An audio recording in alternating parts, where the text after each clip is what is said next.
ಪುತ್ರ ಯತೀಂದ್ರ ಬೆನ್ನಿಗೆ ನಿಂತಿದ್ದಾರೆ ಸಿಎಂ ಸಿದ್ದರಾಮಯ್ಯ. ಬಹಿರಂಗ ಹೇಳಿಕೆಯನ್ನ ಕೊಟ್ಟರೂ ಕೂಡ ಸಿದ್ದರಾಮಯ್ಯ ಈ ವಿಚಾರವಾಗಿ ಚಕ್ಕಾರ ಎತ್ತಾ ಇಲ್ಲ.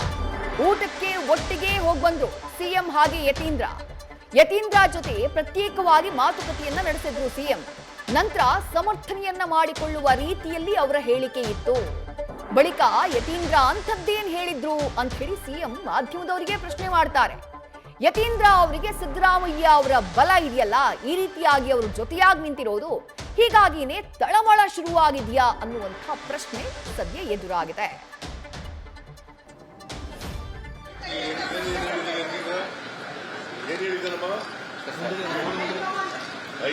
ಹೈಕಮಾಂಡ್ ಏನ್ ಹೇಳ್ತದೆ ಹಂಗೆ ಕೇಳೋದು ನಾವು. ಮುಜುಗರ ಆಗ್ತಾ ಇದೆ, ಅವ್ರಿಗೂ ನೋಟಿಸ್ ಕೊಡಬೇಕನ್ನೋ ಒತ್ತಾಯ ಮಾಡ್ತಾ ಇದ್ದಾರೆ ಸರ್ ವೆಂಕಟೇಶ್ ಶಾಸಕರು. ಏನ್ ಹೇಳಿದನಮ್ಮ ಹೈಕಮಾಂಡ್ ಏನ್ ಹೇಳ್ತದೆ ಹಂಗೆ ಕೇಳೋದು ನಾವು. ಮತ್ತಷ್ಟು ಡೀಟೇಲ್ಸ್ನ ಸುವರ್ಣಸೌಧದಿಂದ ನಮ್ಮ ಪ್ರತಿನಿಧಿ ಮಂಜುನಾಥ್ ನೀಡ್ತಾ ಹೋಗ್ತಾರೆ. ಮಂಜುನಾಥ್, ಈ ಹಿಂದೆ ಬೇರೆ ನಾಯಕರು ಈ ರೀತಿಯಾಗಿ ಗೊಂದಲದ ಹೇಳಿಕೆಗಳನ್ನ ಕೊಟ್ಟಾಗ ಯಾರೂ ಆ ರೀತಿ ಮಾತನಾಡಬಾರದು, ಹೈಕಮಾಂಡ್ ಹೇಳಿದೆ ಅಂತ ಹೇಳಿದ್ದವರು ಸಿಎಂ ಸಿದ್ದರಾಮಯ್ಯ. ಆದ್ರೆ ಈಗ ಅಧಿವೇಶನ ಆರಂಭ ಆದಂಥ 4 ದಿನಗಳಲ್ಲಿ 2 ಬಾರಿ ಅವರ ಪುತ್ರನೇ ಸ್ಟೇಟ್ಮೆಂಟ್ ಅನ್ನ ಕೊಟ್ಟಿದ್ದಾರೆ. ಆದ್ರೆ ಅದನ್ನ ಬಹಿರಂಗವಾಗಿ ಖಂಡಿಸುವಂತ ಅಥವಾ ಒಂದು ಸಂದೇಶವನ್ನ ರವಾನೆ ಮಾಡುವಂತಹ ಕೆಲಸವನ್ನ ಸಿಎಂ ಸಿದ್ದರಾಮಯ್ಯ ಅವರು ಮಾಡ್ತಾ ಇಲ್ಲ. ಎಲ್ಲೋ ಒಂದ್ ಕಡೆ ಸಮರ್ಥನೆ ಮಾಡ್ಕೊಳ್ತಿದ್ದಾರಾ ತಮ್ಮ ಪುತ್ರನನ್ನ ಅನ್ನುವಂಥ ಅನುಮಾನ. ಯಾಕೆ ಈ ನಡೆ, ಏನ್ ಲೆಕ್ಕಾಚಾರ ಇದೆ ಹಿಂದೆ ಅಂತ ಹೇಳಿ ಮಂಜುನಾಥ್. ವಿದ್ಯಾಶ್ರೀ, ನಾಯಕತ್ವ ಬದಲಾವಣೆ ಚರ್ಚೆ ಮತ್ತೆ ಸಾಕಷ್ಟು ತಾರಕಕ್ಕೇರಿತ್ತು. ಈ ಸಂದರ್ಭದಲ್ಲಿ ಹೈಕಮಾಂಡ್ ಮಧ್ಯಪ್ರವೇಶ ಮಾಡಿ ಇಬ್ಬರು ನಾಯಕರಿಗೆ, ಸಿಎಂ ಮತ್ತೆ ಡಿಸಿಎಂ ಇಬ್ಬರಿಗೂ ಕೂಡ ಬ್ರೇಕ್ಫಾಸ್ಟ್ ಮುಖಾಂತರ ಇವೆಲ್ಲ ಗೊಂದಲಗಳಿಗೆ ಬ್ರೇಕ್ ಹಾಕಬೇಕು ಅನ್ನೋ ನಿಟ್ಟಿನಲ್ಲಿ ಒಂದು ಸಂದೇಶವನ್ನು ರವಾನೆ ಮಾಡಿತ್ತು ಹೈಕಮಾಂಡ್. ಈ ಹಿನ್ನೆಲೆಯಲ್ಲಿ ಬ್ರೇಕ್ಫಾಸ್ಟ್ ಮೀಟಿಂಗ್ ಮಾಡಿದ ನಂತರ ಇಬ್ಬರು ನಾಯಕರು ನಮ್ಮಲ್ಲಿ ಯಾವುದೇ ರೀತಿಯ ಗೊಂದಲ ಇಲ್ಲ, ಹೈಕಮಾಂಡ್ ತೆಗೆದುಕೊಳ್ಳುವಂತ ತೀರ್ಮಾನಕ್ಕೆ ನಾವು ಇಬ್ಬರು ಕೂಡ ಬದ್ಧ ಅನ್ನೋ ಮಾತನ್ನ ಹೇಳ್ತಾ ಇದ್ರು. ಜೊತೆಗೆ ಸಚಿವರಾಗಿರ್ಬೋದು, ಶಾಸಕರಾಗಿರ್ಬೋದು, ಯಾರು ಕೂಡ ಈ ಒಂದು ವಿಚಾರವಾಗಿ, ನಾಯಕತ್ವ ಬದಲಾವಣೆ ವಿಚಾರವಾಗಿ ಮಾತನಾಡಬಾರದು, ಹೈಕಮಾಂಡ್ ಸೂಕ್ತ ಕಾಲದಲ್ಲಿ ತೀರ್ಮಾನ ತೆಗೆದುಕೊಳ್ಳುತ್ತೆ ಅನ್ನೋ ಒಂದು ಸಂದೇಶವನ್ನ ಎಲ್ಲಾ ನಾಯಕರಿಗೆ ರವಾನೆ ಮಾಡುವಂತ ಕೆಲಸವನ್ನ ಹೈಕಮಾಂಡ್ ಮಾಡಿತು. ಆದ್ರೆ ಬೆಳಗಾವಿ ಅಧಿವೇಶನ ಆರಂಭ ಆಯಿತು.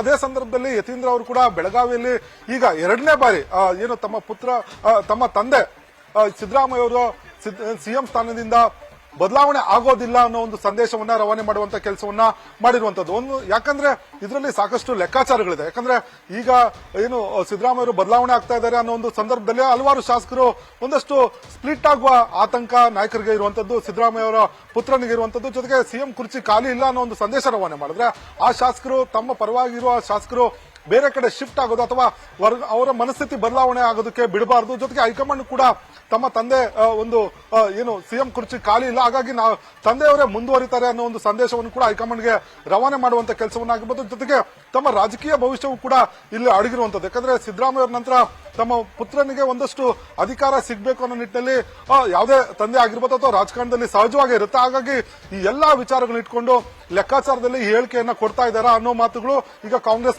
ಪಾಳ್ಯದಲ್ಲಿ ಚರ್ಚೆ ಆಗ್ತಿರುವಂತದ್ದು. ಯಾಕಂದ್ರೆ ಈ ಒಂದು ಹೇಳಿಕೆ ನೀಡಿದ ನಂತರ ಸಿಎಂ ಸಿದ್ದರಾಮಯ್ಯ ಅವರು ತಮ್ಮ ಪುತ್ರನೊಂದಿಗೆ ಏನು ಸುವರ್ಣಸೌಧದಿಂದ ಸರ್ಕಿಟ್ ಹೌಸ್ಗೆ ಒಟ್ಟಿಗೆ ಹೋಗ್ತಾರೆ, ಜೊತೆಗೆ ಊಟವನ್ನು ಕೂಡ ಒಟ್ಟಿಗೆ ಮಾಡ್ತಾರೆ.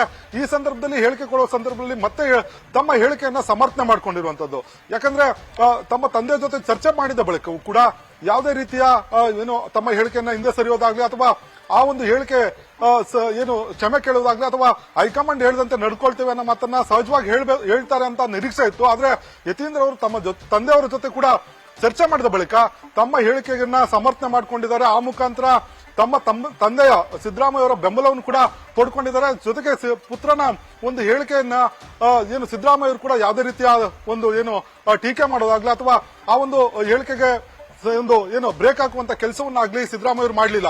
ಆ ಮುಖಾಂತರ ತಂದೆ ಮಕ್ಕಳ ಒಂದು ಏನು ಸಂದೇಶ ಏನಿದೆ ಅದು ಡಿಕೆಶಿ ಪಾಳ್ಯದಲ್ಲಿ ಸಾಕಷ್ಟು ಆತಂಕಕ್ಕೆ ಮನೆ ಮಾಡಿರೋ ಆತಂಕ ಶುರುವಾಗಿರುವಂತದ್ದು. ಯಾಕಂದ್ರೆ ಸಿದ್ದರಾಮಯ್ಯ ಅವರು ಹೇಳಿಕೆ ಬದಲು ಅವರ ಪುತ್ರ ಹೇಳಿಕೆ ನೀಡಿದ್ರೆ ಅದು ಎಲ್ಲ ಒಂದ್ ಕಡೆ ಸಿದ್ದರಾಮಯ್ಯ ಅವರೇ ಹೇಳಿದ ರೀತಿಯಲ್ಲೇ ಇರುತ್ತೆ. ಹಾಗಾಗಿ ಇದು ಮುಂದಿನ ಯಾವ ರೀತಿ ಪ್ಲಾನ್ ಗಳನ್ನ ಮಾಡ್ಕೊಂಡಿದ್ದಾರೆ, ಮತ್ತೆ ಇದು ಸಿಎಂ ಕುರ್ಚಿ ಸಿಗುತ್ತೋ ಇಲ್ಲೋ ಅನ್ನೊಂದು ಆತಂಕ ಡಿಕೆ ಶಿವಕುಮಾರ್ ಅವರ ಆಪ್ತರ ಒಂದು ಅಳಲಾಗಿರುವಂತದ್ದು. ಇದು ಏನು ಸೆಷನ್ ಬ್ರೇಕ್ ನ ಸಂದರ್ಭದಲ್ಲಿ ಈ ಡಿಕೆ ಬೆಂಬಲಿಗರು ಮತ್ತೆ ಡಿಕೆ ಶಿವಕುಮಾರ್ ಅವರು ಕೂತು ಸದನದಲ್ಲಿ ಕೂಡ ಗಂಭೀರವಾದಂತಹ ಚರ್ಚೆ ಮಾಡಿರುವಂತದ್ದು. ಮುಂದಿನ ನಡೆ ಯಾವ ರೀತಿ ಇರುತ್ತೆ, ಯತೀಂದ್ರ ಅವರ ಹೇಳಿಕೆಗಳು ಪಕ್ಷದ ಮೇಲೆ ಯಾವ ರೀತಿ ಎಫೆಕ್ಟ್ ಆಗುತ್ತೆ, ಜೊತೆಗೆ ಸಾರ್ವಜನಿಕ ವಲಯದಲ್ಲಿ ಮತ್ತೆ ಹೈಕಮಾಂಡ್ಗೆ ಯಾವ ರೀತಿ ಸಂದೇಶ ಹೋಗಿದೆ ಅನ್ನೋದ್ರ ಬಗ್ಗೆ ಕೂಡ ಕೂಲಂಕಷವಾಗಿ ಚರ್ಚೆ ಮಾಡಿದ್ದಾರೆ ಅನ್ನೋ ಒಂದು ಮಾಹಿತಿ ಈಗ ಲಭ್ಯ ಆಗಿರುವಂತದ್ದು. ಜೊತೆಗೆ ಈ ಒಂದು ನಡೆ ಯಾವ ರೀತಿ ಮುಂದೆ ಯಾವ ರೀತಿ ಹೋಗುತ್ತೆ ಅನ್ನೋದನ್ನ ಸಾಕಷ್ಟು ಕುತೂಹಲದಿಂದ ನಾಯಕರು ನೋಡ್ತಾ ಇರುವಂತದ್ದು. ವಿದ್ಯಾಶ್ರೀ, ಥ್ಯಾಂಕ್ ಯು ಮಂಜುನಾಥ್, ತಮ್ಮೆಲ್ಲ ಡೀಟೇಲ್ಸ್ಗೆ. ನ್ಯೂಸ್ ಫಸ್ಟ್ ನಿರ್ಭೀತಿಯಿಂದ ನಿಮ್ಮ ಪರವಾಗಿ.